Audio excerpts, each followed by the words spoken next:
Buongiorno, dobro jutro, guten Morgen, bon day. Renato, chi di nimis all'estat sempre avore a torpa al mondo con che si impresis, no? Dal forest.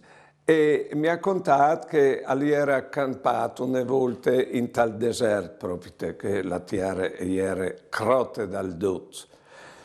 Però la dite, è venuta una grande ploiade e tal giro di 4-5 giorni la dite le erbe erano una quarta alte e piene di rosutis.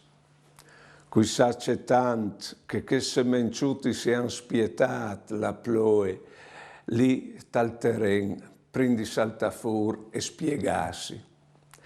Mi è venuto di pensare al fatto che certe intuizioni, certi progetti, certe ispirazioni, ecco, e sono tal terreno dal nostro cervello, dal nostro cuore, e hanno aspettato l'occasione, la possibilità, l'incoraggiamento, ecco, la situazione giusta per diventare, per sflorire.